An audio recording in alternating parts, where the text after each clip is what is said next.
Profit Mohammad साहब सिर्फ मुसलमानों के हैं, वो भी सभी के हैं। इसमें कुरान की एक आयत भी है जो मुझे याद नहीं आ रही है, कुछ इस प्रकार से है, अगर मैं गलत हूं तो माफ करिएगा, कि वो वामा अरसलनाका रहमतुल्लिल आलमीन, कुछ इस प्रकार से वो आयत है। ठीक है, इसका मतलब ये है कि वो पूरी रहमत के, पूरी कायनात के हैं। जिस तरीके से भगवान राम और कृष्ण हिंदू, मुस्लिम, सिख और ईसाई सभी के हैं, ठीक उसी तरीके से प्रॉफिट मोहम्मद साहब भी हिंदू, मुस्लिम, सिख, ईसाई के हैं। और भारत, आपको बताता हूँ, सबसे पहली चीज, अगर प्रॉफिट मोहम्मद साहब की बात करने पर अगर इस देश में एफआईआर होती है तो उस देश के अंदर एफआईआर में देश के प्रधानमंत्री का भी नाम होना चाहिए। मैं क्यों कह रहा हूं, मैं कोई अपने मुंह से नहीं बोल रहा हूं।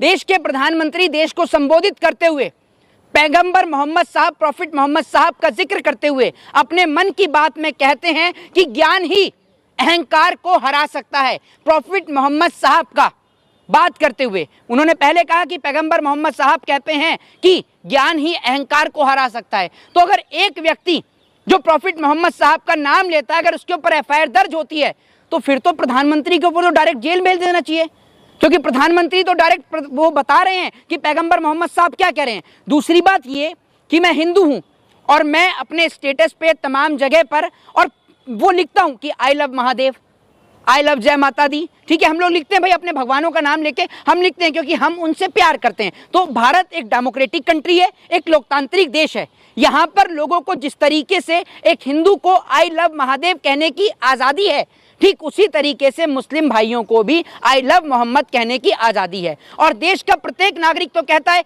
कि आई लव बाबा साहब भीमराव अंबेडकर, कि हम लोग उनको देखते हैं, उनको देखकर सीखते हैं। उनके द्वारा बनाए गए संविधान में सबको एक बराबर दर्शाया गया है। दूसरी चीज़ ये कि अगर इस देश में प्रॉफिट मोहम्मद साहब का नाम लेने पर एफआईआर होती है तो वो लोगों को जेल क्यों नहीं भेजा जा रहा जो अजमेर शरीफ में चादर भेज देते हैं। देश के प्रधानमंत्री खुद अजमेर शरीफ पर चादर भेजते हैं, आपने देखा होगा।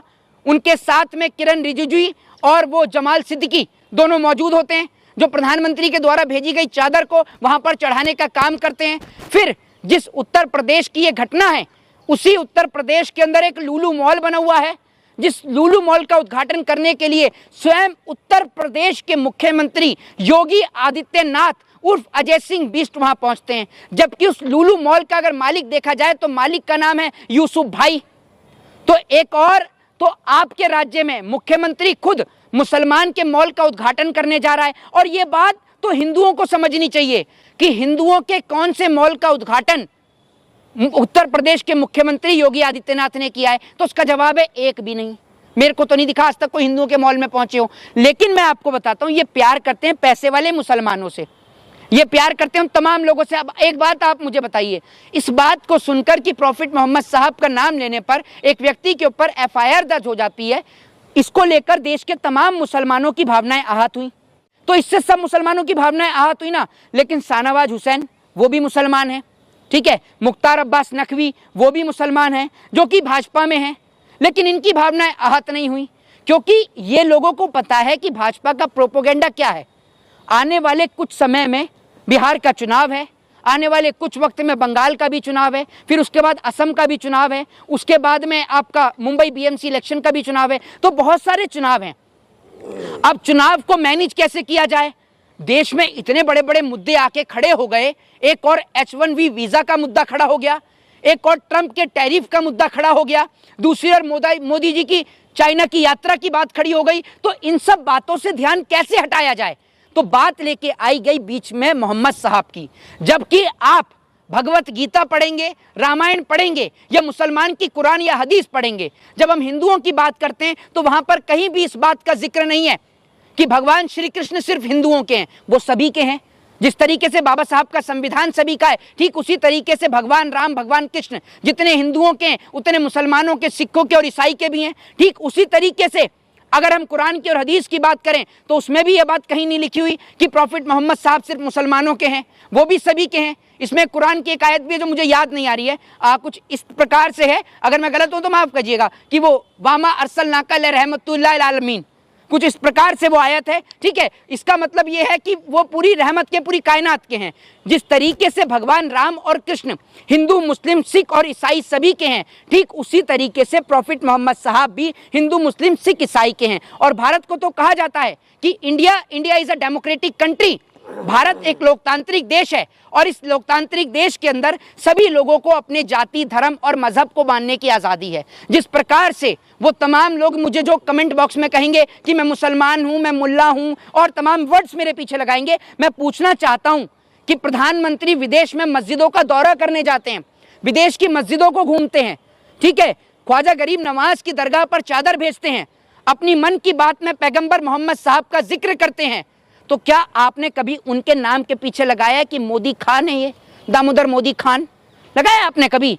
आपने नहीं लगाया। बीजेपी के बहुत सारे नेता रोज़ों में जाते हैं, रमज़ान में जाते हैं, और सबसे बड़ी चीज़ ये कि वो गोदी मीडिया के सड़क छाप पत्रकार जो पूरे देश के अंदर भाइयों को लड़ाने का काम करें। जी हाँ, हम हिंदू, मुस्लिम, सिख, ईसाई बाद में हैं, पहले अगर इस देश के अंदर रह रहे हैं और इस देश के तिरंगे के नीचे हैं तो सबसे पहले हम भाई हैं, और हम भाइयों को आपस में लड़ाने का काम नेता और गोदी मीडिया के पत्रकार दोनों मिलकर कर रहे हैं।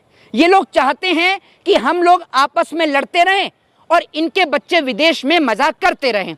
जिस प्रकार से नेपाल के अंदर, सर आप आई लव मोहम्मद कह रहे हैं, क्या आपको भाजपाइयों से डर नहीं लग रहा है कि समाज से निकाल दिया जाए? एक बात आप मुझे बताओ, भाजपा का जो न्यायाधीश है प्रधानमंत्री नरेंद्र मोदी, उसको किसी ने समाज से निकाला? आप तो आई लव मोहम्मद की बात कर रहे हैं, उन्होंने तो डायरेक्ट प्रॉफिट मोहम्मद साहब को लेकर बताया कि पैगंबर साहब कहते हैं कि ज्ञान ही अहंकार को हरा सकता है, तो उनको किसी ने समाज से बाहर निकाला? अंधभक्तों के मुंह पर टेप लग गई होगी, मुंह बंद हो गया होगा, होठ सिल चुके होंगे, और होठ उस वक्त में भी सिल गए थे जब योगी आदित्यनाथ अपना भगवा गमछा भूलकर वहां पर यूसुफ भाई के साथ लुलु मॉल में उद्घाटन करने पहुंचते हैं। तो अगर आप इस देश के अंदर देखेंगे, और बहुत सारी चीजें हैं, एक महिला थी जिसने पहले प्रॉफिट मोहम्मद साहब को लेकर एक स्टेटमेंट दिया था, आपने देखा था, ठीक है, जो भी नाम है वॉट एवर, हम उस पर चर्चा नहीं करेंगे। उसने पहले इसके बाद लोगों को दिखा कि अगर किसी को सस्ती और सोकॉल्ड टीआरपी चाहिए तो आप प्रॉफिट मोहम्मद साहब के लिए कुछ भी बोल दो। एक व्यक्ति, उसके ऊपर तो किसी ने नहीं बोला, सारे गोदी मीडिया के पत्रकारों के मुंह भी सिल गए। एक व्यक्ति जो अपना चैनल चलाता था, बलराज उसका नाम था, उसने हिंदुओं के देवी देवताओं को भी गाली दी, जिसकी वीडियो मैंने अपने इंस्टाग्राम अकाउंट पर डाली। उसने प्रॉफिट मोहम्मद साहब को भी कहा गलत और भगवान के देवी देवताओं को भी गाली दी, और वो भी डायरेक्ट माँ की गाली दी। लेकिन एक भी बीजेपी का पत्रकार नहीं बोला, बीजेपी का नेता नहीं बोला। बीजेपी का पत्रकार मैं इसलिए कहता हूं इनको, क्योंकि ये गोदी मीडिया के पत्रकार, मैं जिस बात पे था, ये गोदी मीडिया के पत्रकार खुद रमजान में इफ्तारी खोलने के लिए जाते हैं और बाकायदा अपने परिवार के साथ। आप डाल के देखेंगे कि गोदी मीडिया के किस किस पत्रकार ने इफ्तारी करी, तो बहुत सारे गोदी मीडिया के पत्रकार निकल कर आएंगे। जी, मैं भी जानता हूं कि आप अपने धर्म से बेहद प्यार करते हैं, हर कोई करता है सर, लेकिन सवाल ये है कि आप मोहम्मद साहब को कितना जानते हैं, उनकी जीवनी के बारे में आप कुछ बताएंगे? मैं आपको एक चीज बताता हूं, मैंने राम और कृष्ण को भी पढ़ा है। जिस तरीके से आज हमारे देश में लोग छुआछूत के नाम पर, जात पात के नाम पर एक दूसरे को मारते पीटते हैं, ठीक उसी तरीके से राम इसके अगेंस्ट थे। कभी राम ने लोगों को बांटा ही नहीं, राम ने तो सबरी के झूठे बेर खाए। और सबरी कौन थी, मैं आपको सबको बताया, जितने भी हिंदू धर्म के लोग हैं सब सबरी के बारे में मैं वही बता रहा हूँ आपको, बताता हूँ, पहले सुन लीजिए सर।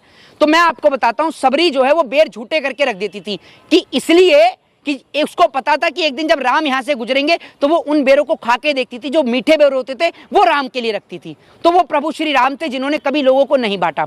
अब प्रॉफिट मोहम्मद साहब वो भी ठीक इसी तरीके से थे। एक महिला जो उनके ऊपर कूड़ा फेंक रही है दिन प्रतिदिन, जब भी मोहम्मद साहब निकल कर जा रहे हैं उनके ऊपर कूड़ा फेंक रही है, लेकिन अगर एक दिन वो महिला उनके ऊपर कूड़ा नहीं फेंकती तो वो उसका हाल जानने के लिए उसके घर चले जाते हैं और पूछते हैं कि माँ तेरी तबीयत ठीक है, क्या हुआ? तो वो उनका जीवनी थी, वो उनका परिचय था। और इसी बात से आपको उनके बारे में अनुभव हो जाएगा कि जो व्यक्ति अगर कोई उनका विरोध कर रहा है या उनसे ईर्ष्या कर रहा है या उनसे घृणा कर रहा है या उनसे नफरत कर रहा है, उस नफरत के जवाब को भी प्यार और मोहब्बत से देना प्रॉफिट मोहम्मद साहब का नाम है।